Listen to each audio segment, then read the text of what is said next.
On day number 6 in New Zealand, we boarded a plane in Auckland and flew down to the South Island.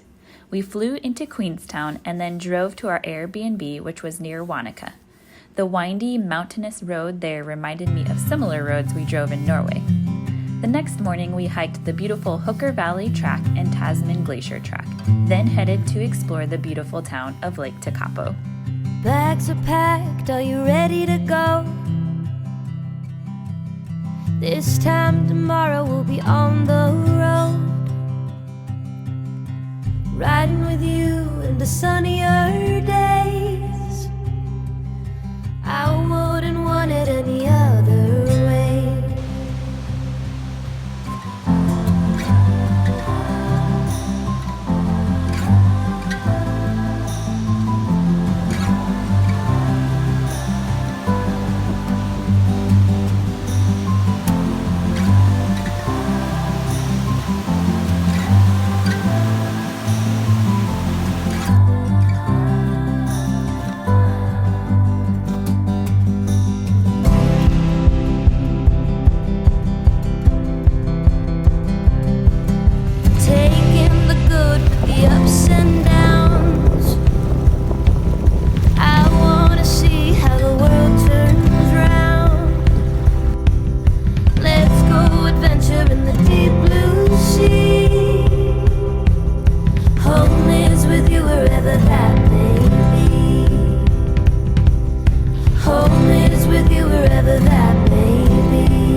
Home is with you wherever that may be.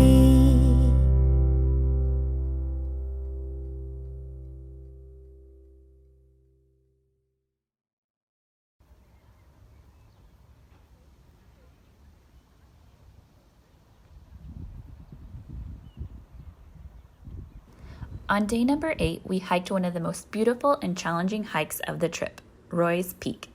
We started early and were blessed with amazing views as the sun was rising.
We went for a refreshing, or cold, dip in the blue pools.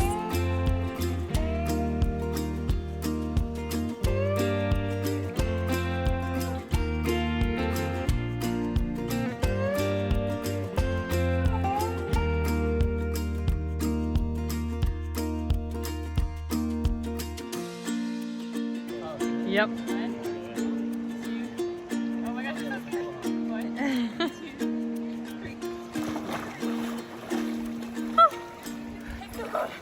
Then came the best, most anticipated part of our trip, the Milford Track.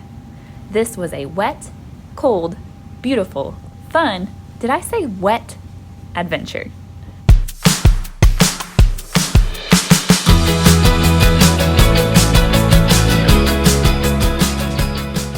Our first leg of the trip involved an hour boat ride from Te Anau Downs, then a 5-kilometer walk to Clinton Hut. Thankfully, we took the first boat of the day as the rain picked up later in the afternoon, and the second wave of people had to walk through nearly waist-deep water on the trail. Don't you worry about a thing. We were born to break away. Everything will fade, but love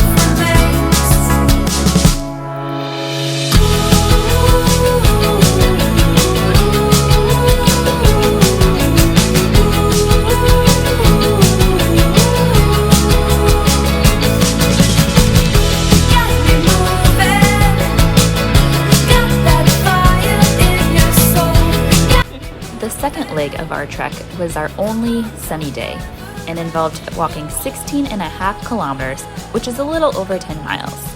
Lindsay and I started early as we were eager to enjoy the views, and they did not disappoint. Anywhere you wanna run, let's run. Together, you and I were born to feel the sun. Forever, don't you worry about a thing. We were born to break away. Everything will fade, but love remains.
I don't wanna stay here, no. Ain't gonna keep it low now. If you wanna go, let's go. Let's wrap it up and hit the road. I just got an awesome vibe, striking the winner post now. Liberty's on my mind. We've taken off, we've left the ground. You gotta understand that we get one chance, one chance. You will never regret the things that we'll do. 'Cause I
the first ones to reach Mintaro Hut, so we took first pick of the bunks, laid out our sleeping bags, grabbed a bite to eat, and then proceeded up the mountain another 1.5 kilometers to see the view from McCannon Pass. The ranger warned us that we better go today since we likely wouldn't be able to see anything tomorrow with the weather moving in. Someday we will look back and our hearts will be whole again. I want to remember all that happened to us, 'cause I wanna drive through the summer night, and when we are old and gray, we'll look back at this summer night. This summer night, this summer night, oh, this summer night. We made it to McCannon Pass on the day we weren't supposed to.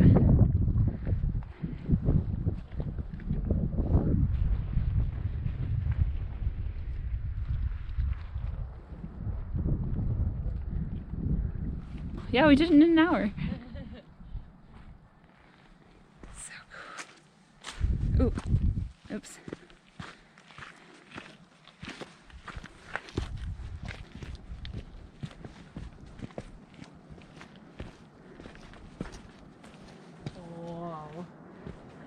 OMG.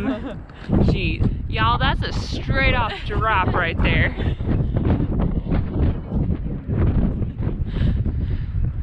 Whoa.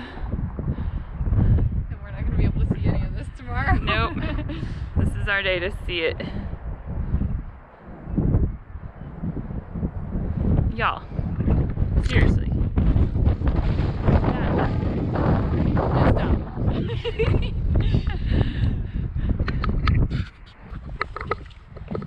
Like, he had heavy rain written on the thing. Like, are we still gonna be able to go? I hope so.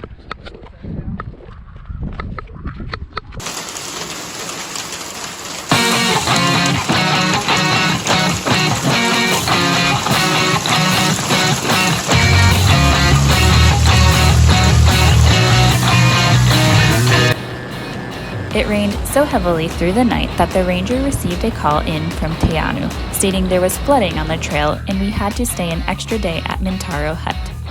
Thankfully, Lindsay and I had only packed dry food, so we were pretty good on food to accommodate the extra day. But others had to ration their food.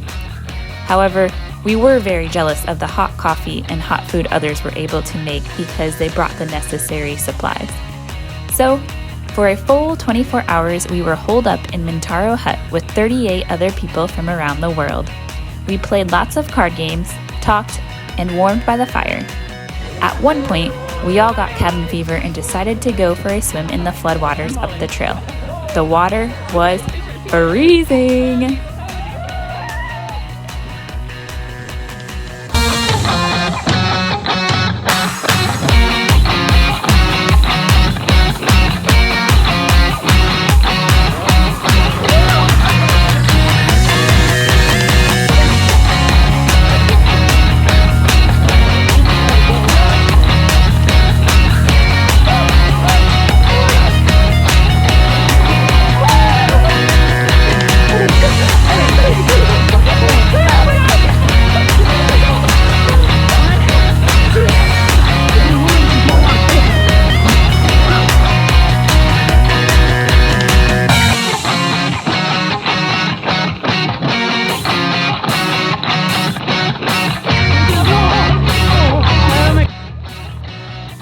Although we thought we were going to be evacuated off the trail by helicopter, the ranger got word the next morning that the flooding had gone down and they were allowing us to proceed.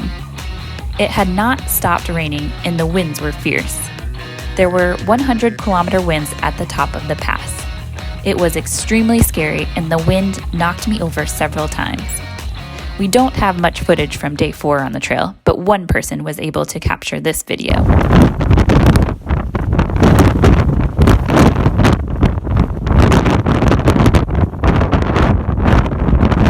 Lindsay and I kept our head down and tried to keep moving.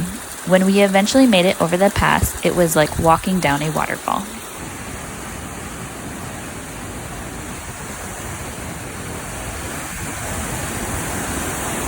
There was no keeping dry from this day forward on Milford Track, as it proceeded to rain for the remainder of our time in New Zealand. Our last day on the trail required trekking 18 kilometers to Sandfly Point, where we would catch a boat to Milford Sound. We've been walking in rain for 3 days, right? Like this, water.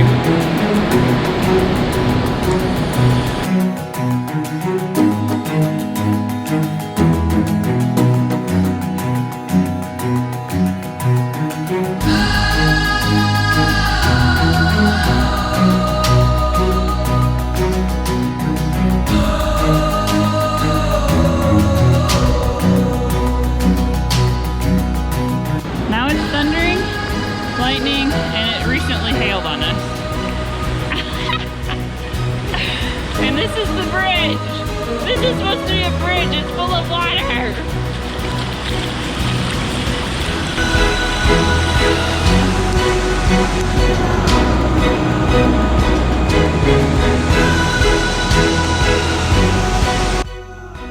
By the last day on the trek, we were so wet, dirty, and cold that it was almost hard to enjoy it. When we reached Sandfly Point, my hands were so numb that I couldn't even unbuckle my pack to take it off my back. But we were so glad we got to complete the whole track, and it became one of our favorite memories of the trip. Now, off to enjoy Milford Sound, finally take a shower, and enjoy some hot food.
Our last 2 days in New Zealand involved a winery, good food, a fancy Airbnb, and bungee jumping. Unfortunately, our horse trek got canceled due to the rain, but bungee jumping was still happening despite rain, thunder, and lightning.